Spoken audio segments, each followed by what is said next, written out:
All right, welcome back. As promised, we have Father Joe McDonough. Thank you. Thank you for inviting me. Yep. So, anyways, you're involved. You have a tell me a little about what you're doing. You have a center for people that have drug addictions or things like that. Exactly. It is called the Hezekiah Movement, and the idea is to provide what we have called an island of hope for people who are in recovery and living in neighborhoods where there's a lot of drug activity, and so it's very difficult for them to sustain recovery. So Sure. often people come out of treatment centers or wherever, go back into the neighborhood with We very go into little that support. neighborhood that has all those activities going on. Right. It's so easy for them to embrace it again. Exactly. And then that's what this is a center. Well, we have really called it an island because it It's is an not island. a center in the sense That's right. of social services or something. It's kind of a new concept. Okay. And the idea is to have that island in the midst of all this chaos, Mhm. a place of peace and serenity and hope. So it's called the Island of Hope. Island of hope. So this is a great place for them to go, just to really stay away from, or really not stay away because they're going back home, and that's what their environment is like. They Well, see that's right. drugs and they see these problems there. Yeah. For example, So- we have one person who's very active with us, and right outside her door, continuously there's drug activity. So she comes, finds a place of solace and of hope right there. Very good. Listen, we're going to take a look at this clip right now. All Okay. right? So let's take a look at this clip. This is Father Joe again, and welcome back to the Hezekiah building. We want to give you a quick tour of the building and show you some of the things that we have going on here. And of course, we're just entering the building now. And this is the biggest room in the building, which is where we typically closed 12-step meetings for recovery throughout the week. We have many meetings going on here throughout the week. We highlight some other activities in the neighborhood. For example, right now honoring Black History Week, Black History Month, excuse me. We as well gather, especially on Thursday nights. We have our biggest gathering of the week here on Thursday nights, where people come to share their meal together and to have a presentation that continues to help people sustain their recovery. And we can show you the kitchen where the food is prepared. This is the kitchen of the Hezekiah Movement, and this is where we prepare all our meals. The big meal, again, on Thursday nights, also on Tuesday mornings, and other meals throughout the day, and throughout the week, rather, and for special occasions. So we're going on up to the second floor now, where we have the Hezekiah offices. We also make space available. We rent space to some community organizations such as Yana and United Workers and help us, of course, and hopefully, or not hopefully, in fact, helping the community as well. So this is the space for Yana right now, and which is a wonderful program for women. Here is where we have our offices and computers available for people who are using them Because it's the to help them. pronunciation of the words and stuff like that, so The it's the resumes, pronunciation, job right, descriptions, the the pronunciation of the resume. words, that it's really different. We also again rent off another office here for Southwest Visions to try and help people with regard to housing. No. So that's just a quick look at the building itself, and we try and keep it available to people as much as we possibly can. So wow. So these people, that are going through these hard times, not too long ago, I mean, maybe 20 or 30 years ago, they can go into the church and just kind of go into the church and stay in the church, but a lot of times that's not an option for them right now. In their neighborhood, the churches in their neighborhoods might be locked up. So really they need some kind of an outlet, and that's what the Island of Hope is doing. That's exactly right. Very often that is exactly the case as you described. And our dream is eventually to have this island open 24 hours a day, and for that matter, to scatter some of these islands of hope around Baltimore City, so that they're readily available to people all the time.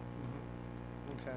When you say you spread these islands of hope, so how many centers are there right now? Right now, we are just finishing one. We have we have been which is using. what we're just taking a quick look at. Right, right. Uh-huh. And we have been using a building owned by the Sisters of Mercy, and now we're opening our first island in southwest Baltimore, which we expect to have happen very, very soon, the next month or so. Very good, very good. And So what is this?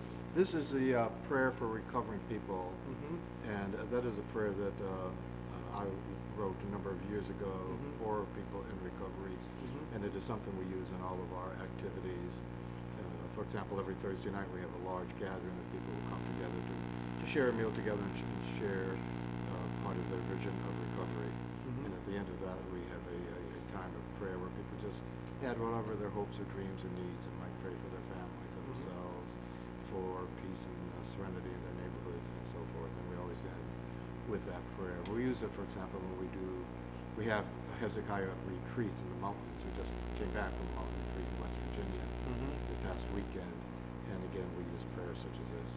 So, how is the city reacting to what you're doing? Are they supporting it? Are they giving you any kind of funding? Or We have anything? not gotten any funding from the city. We at this Mhm. point have not sought funding from the city or from the state or from the federal government. You know, we may begin to do that, but we have always sought private money and foundations and so forth. And we've been very fortunate. Well, to the religious communities that we belong to, of priests and brothers and sisters, we have gotten significant amounts of money. And if somebody out there is watching right now and they want to go ahead and support this and they want to go ahead and give a donation, how can they do that? Well, they can do that at our address, which is 901 Holland Street Mm-hmm. in Baltimore City. They can call me directly, which is 598-8113. Mm-hmm. And on the back of here is the number for the Hezekiah movement Sure. itself. Yep. So it's the Hezekiah Movement.org. Right. They can go right to that. They can go right to the website, yes. All right. So, Father, tell me something about yourself. Well, I've been a priest for over 40 years, and in that time, in the ministries I've had both here in Baltimore and in Cleveland and elsewhere, I have done a lot of work in cities. But I myself am a person in recovery, recovering from alcoholism. And one of the great gifts that has been mine is that gift of recovery. It is truly a transformation of body, mind, and spirit. And the gift that I have is a gift that I've been able to, been blessed to share with so many other people. Wow, that must have been something. I mean, for 40 years you've been a priest, and you've had your own experience with this, and that's why it's so close to you.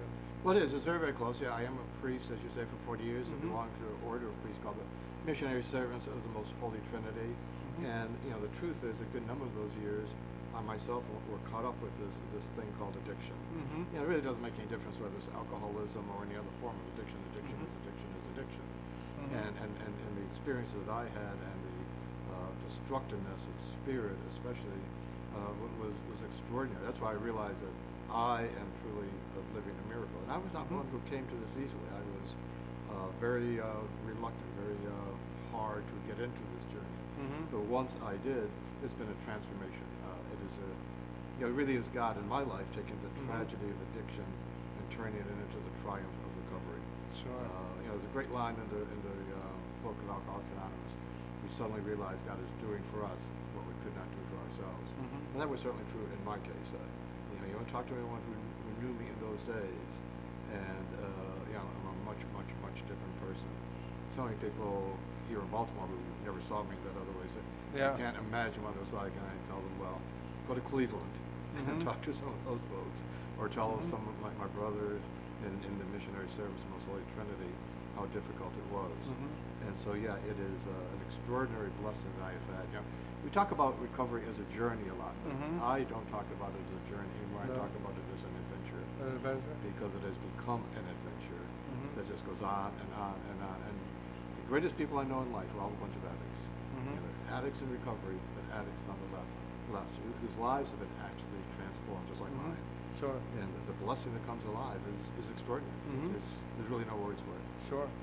Wow. So it's the double whammy of you're being a priest, okay, and you're giving out communion, and then they have the wine there, And how do you handle that? How do you deal with that? Well, you don't always have to use in Catholic Church.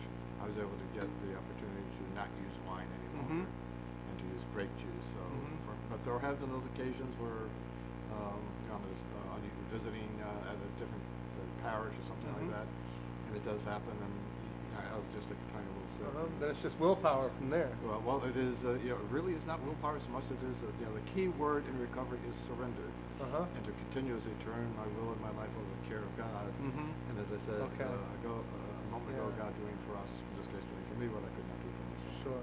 All right. So I'm just detecting something. Are you Irish? Well, I'm of Irish descent. I come from Scranton, Pennsylvania, where there Uh-huh. is a great Irish community. So Uh-huh. yes, there's a strong scent of Irish within me. Okay. Very good. Strong indeed. Very good. Now, I'm sure that nobody at home would ever guess, but my great grandfather is 100% Irish.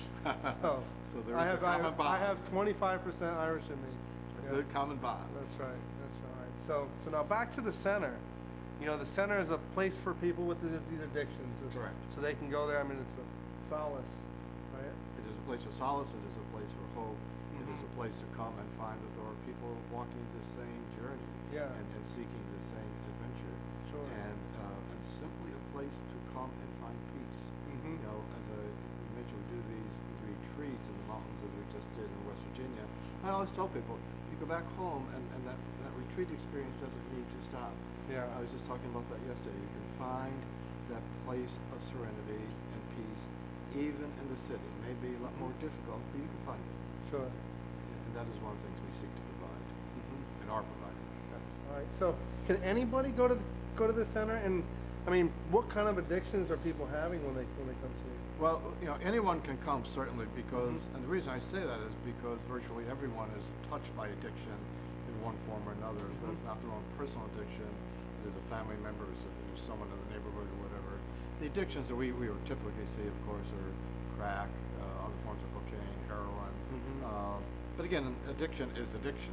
Mhm. And Sure. if people are chained down by their addiction, then and they're seeking to be free of it, then Mhm. people come and we will seek to provide that opportunity for prayer, for meditation. Mhm. One of the key things about having an island of hope is to keep it simple. Sure. We're not trying to be an addiction center. We're not trying to be a Mhm. treatment center. We're not trying to reinvent the wheel. We're trying to provide that space and that encouragement and other people who will be there to listen to people, Mhm. encourage people, give that opportunity to meditate, Mhm. so that they can really continue what they've already begun. Yeah, very good. So there's really no requirement for anybody. I mean, if they feel like they have an addiction, no matter what it is, I mean, whether it be, it doesn't have to be alcohol or drugs. It does not. It can be, It does not. be really anything. They It can, can be anything they at can all. come over to the island of hope. So Absolutely. that- And even, they themselves may not be addicted, as I say, it might be their family member, it might be a mother or father, it might be a son, a daughter, and people are just so caught up in that. Sure. Because, addiction is often talked about as a family disease. I think about it as a monster that kind of destroys everything in its path. Like Yeah. one of those movies, monster movies, that everything is being destroyed. Yeah. So if you're being touched, you're being hurt by addiction, to come and find that opportunity for healing and for hope. Sure, sure. Let's take a look at one more clip over here. I'm Maureen McAvoy, and I'm here with Sister Catherine. You're a Sister of Mercy, and you're also, tell me a little bit how you got associated with the Hezekiah movement. Back around 2000, I met Father Joe McDonough, who told me of what he would like to happen for people in recovery. And I had worked in this neighborhood for a number of years, so we were able to move some people in, move them in, gather them together, and asked what they needed. Wow, okay. And they told us they needed a place to come when they got out of the 28-day program and felt like they were going to go back on drugs, just a drop-in place. Right. And that was originally what we started coming to. And we worked a number of years with just a small office and just one-on-one people until we were able to have a place to meet. And now we'll be shortly starting an Island of Hope, a smaller version, That's in right. another neighborhood. That's right. So we're very happy about that. And So it's a very safe spiritual place for people to come. it who are is, in and the recovery. spiritual response to this crisis is, I think, definitely a need. All right, now if somebody wants to get involved and help, maybe give a donation or maybe just give some time, what can they do?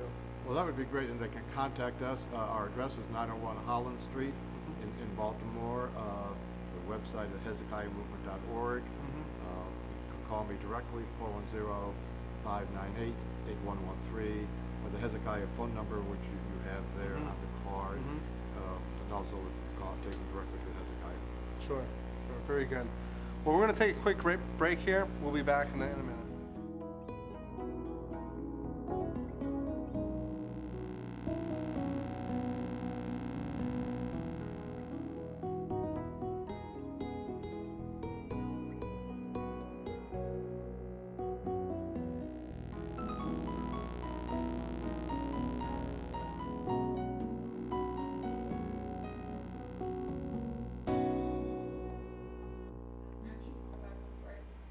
All right, welcome back. We are here with Father Joe McDonough talking about the Island of Hope.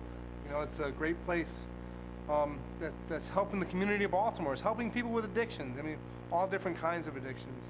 So, so Father McDonough, you brought a prayer over here. Yes, Would you mind reading this I'd be happy to. and sharing that with our audience? And this is a prayer for recovering people.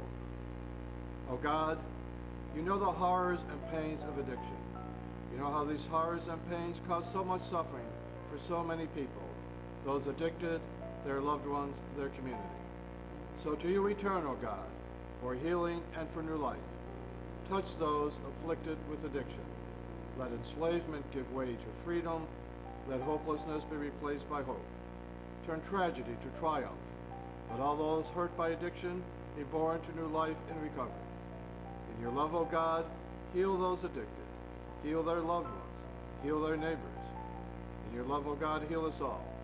Let us become people of your hope, of your freedom, of your peace, of the fullness of life with you and with one another. Amen. So you wrote that. I did. Did you write this at a time when you were fighting with addiction yourself? No, it was when I came here to Baltimore, and I was already working in the field of recovery with people, and as we were beginning this process of developing this Hezekiah movement, when I wrote that. It's about 8 years ago. Sure. Because I heard you mention. I mean, it's not having willpower to overcome addiction, but you said it was giving your addiction to God. For God, it is really a question of surrender. Whenever I talk to men and women about it, I say the one key word, the critical word of recovery is surrender. And tell me about your writing. You wrote this prayer. Do you write a lot of prayers? Do you write other things? I do write other things with regard to recovery, a lot of meditative material that we use at Hezekiah Movement, and we actually are putting together a booklet of those meditations that we will make available to people. Can you tell me a little bit about Hezekiah? Yes, Hezekiah was a king of Judah, and there's a passage in the Bible in the book of Isaiah, chapter 38, 9 to 20. It's a passage I read many years ago, one of the times I was in treatment for recovery, or rather, for my alcoholism. And as I read that passage, it sounded like the kind of prayer that I could certainly use, or that any addict could use. Because in that prayer was a time when Hezekiah himself was ill, he was recovering from his illness, and the prayer talks about how there was such a sense of hopelessness and darkness, and that life was over for him, and there seemed to be no way out, and then being touched by God and being transformed. And so I started using that passage in my own life and reading it virtually every day. And as we started developing this idea, and we were talking together with people, and I told them my own experiences with this passage from the Bible, and suggested that as we move along that we call this the Hezekiah movement because of Hezekiah's own experience. Sure. Explain the movement a little bit. Well, the movement, again, is a movement of spirit that is primarily to provide people with spiritual support. It is not, in some ways it's easier to say what it is not. It is not a treatment center. It is not a halfway house. It is something new. It is providing that spiritual support, people coming for prayer and for meditation. And beyond that, we do retreats for people, take people, or go with people, I should say, outside the city to West Virginia, very often, which we have just done recently, to let people know that there's that the beauty of God's creation is there that really gives them an opportunity for prayer and for Yes. meditation. And as they experience that creation, to realize that the pinnacle of creation is themselves. I often talk about to people when we do the retreats that look around the beauty of these mountains. It's a Monongahela National Forest, but always bring it back to say that as you experience all these mountains and all this beauty, none of it is as beautiful as you are. Let's take a look at this clip right here. Thanks. Hi, this is Father Joe McDonough of the Missionary Service of Most Holy Trinity. We are at the site of the soon-to-be Hezekiah Movement Island of Hope. I'd like to come in and see what is.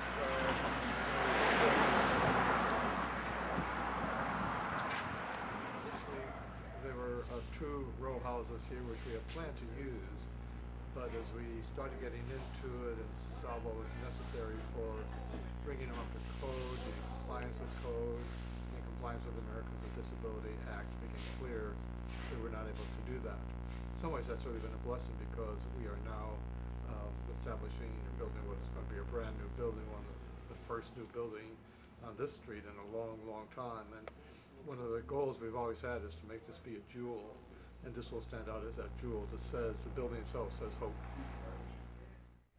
Wow. So that's a little bit more of the Island of Hope. Pretty wild.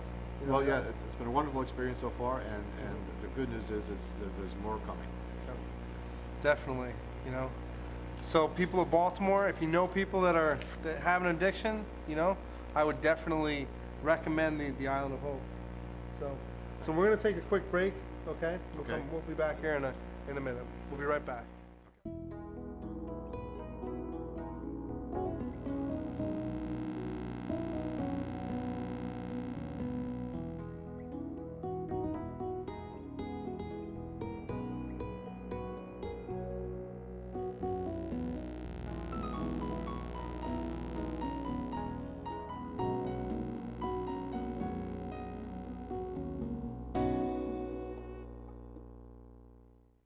All right, welcome back. I tell you, we've had a great show here with Father Joe McDonough talking about the Island of Hope.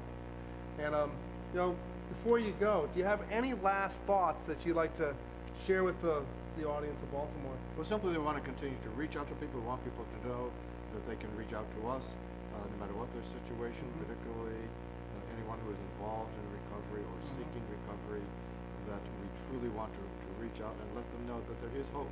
Sure. And so very often people have this sense of hopelessness. Families have a sense of hopelessness. And we are here to say that there is this island of hope to touch your lives. Well, I just want to let you know that right now people can come to our facility at 901 Holland Street. And as we move along in the very near future, we'll be opening the Island of Hope at 1851 Pratt Street, Okay. which is really Pratt and Monroe. Very good. And again, people just need to come. We'll have our fundraiser crab feast in September at the Columbian Center in Severna Park, and we certainly welcome all the support, donations of any type, any kind of help that is available to us that we'd love to have, and you can do that. You want to give everybody the information one more time on how would they get involved? Yeah, again, it is HezekiahMovement.org. Mm-hmm. You can reach us at 901 Holland Street in Baltimore City.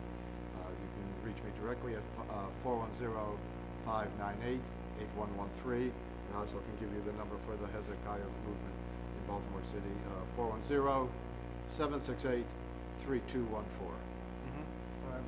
Thank you so much for coming on the show. Thank you. I All really right. appreciate the opportunity. Yep. Really appreciate you and what you're doing for the community here in Baltimore. Excellent.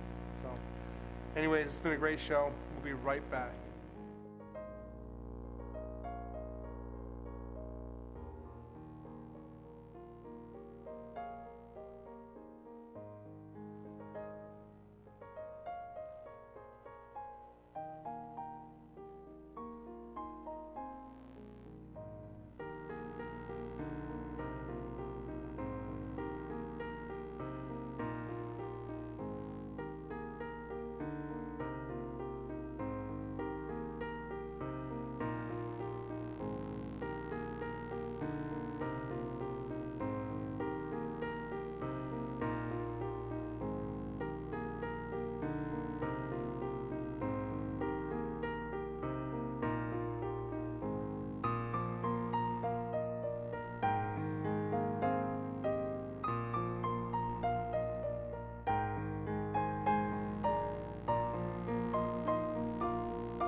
All right. Well, I hope you enjoyed the show today.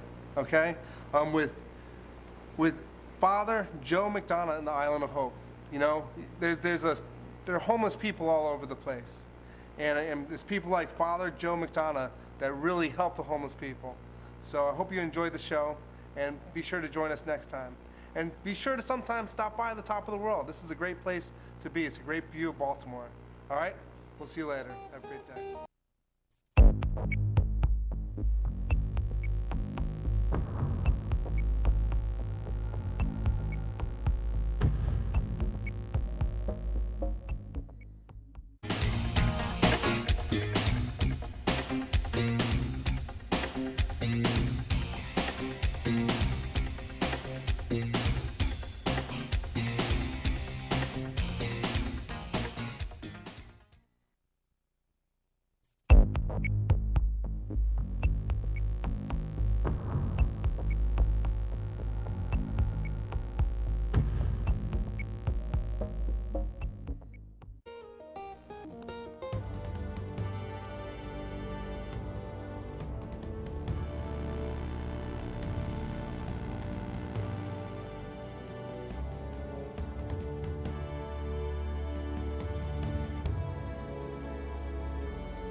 Hello and welcome to Top of the Morning. I'm Maureen and I have Father Joe McDonough here with me. He's the Executive Director of the Hezekiah Movement. How are you? I'm well, thank you. How are you? Good. We're here today to talk about the Hezekiah Movement. So can you tell me a little bit about how it started? And also tell us a little bit about the Islands of Hope as well. Yeah, sure. Hezekiah Movement really started the idea about 10 years ago. I was saying Mass